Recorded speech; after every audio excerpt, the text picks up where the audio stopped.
មុ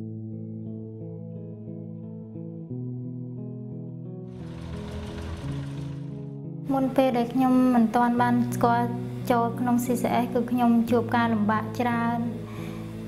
ខ្ញុំនៅតែផ្ទះដោយប្តីរស់ស៊ីចិញ្ចឹមគេមើលងាយខ្ញុំទោះបីខ្ញុំធ្វើការមួយថ្ងៃពេញមួយថ្ងៃក៏ដោយក៏គេអត់យល់ពី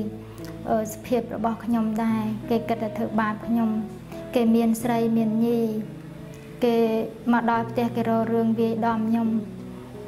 ពេលខ្លះគេថាខ្ញុំនឹងមួយថ្ងៃអត់ប្រយោជន៍ទេអត់មានរកលុយបានចូលក្នុងផ្ទះតោះឲ្យខ្ញុំតាំងចិត្តខ្លួនឯងថាខ្ញុំមិនពឹងប្តីទេខ្ញុំត្រូវតែចេញរកធ្វើការខាងក្រៅហើយដើម្បីតាំងចិត្តខ្លួនឯងចំហខ្លួនឯងឲ្យរឹងប៉ឹងឡើង I first met Chantar when I was in a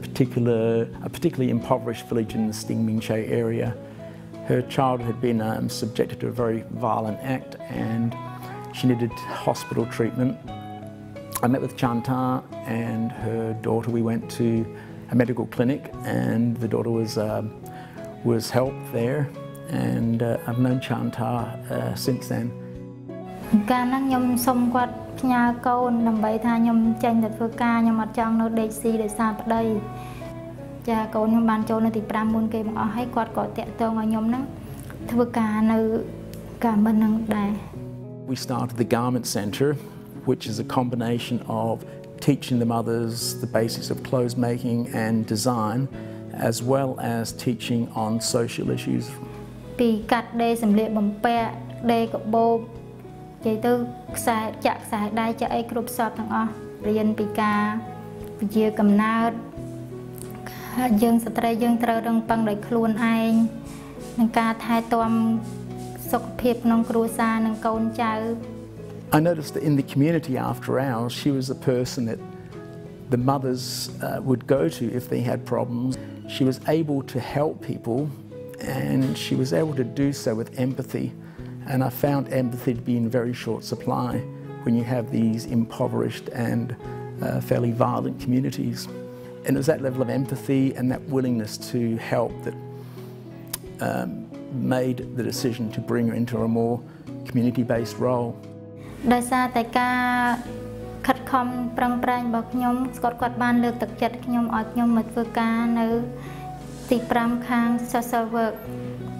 ហើយពេលមកធ្វើការនៅទី5គឺខ្ញុំបានដឹងច្រើនបន្ថែមទៀត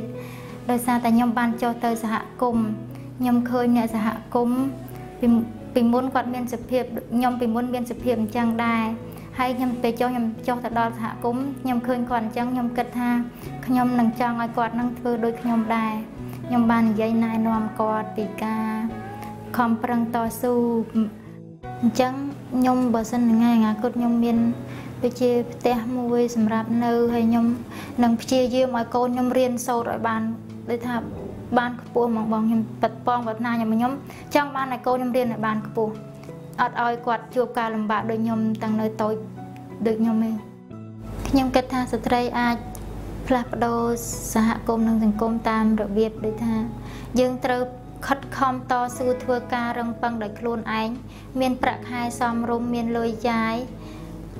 ហើយពេលហ្នឹងយើងនឹងទៅណែនាំស្ត្រីទៀតដែលគាត់នៅចិត្តខាងឬក៏តាមសហគមន៍ហ្នឹងឲ្យគាត់ចេះជួយខ្លួនឯងចេះរកការងារធ្វើល្អសមរម្យ It's difficult to define the gender program within CCF because it's integrated amongst all programs, whether it's in the early childhood education, primary school levels, all the way through to the leadership programs, the mothers who work for us in, say, the Garment Centre, the community workers. It tends to be part of the culture as opposed to a separate program.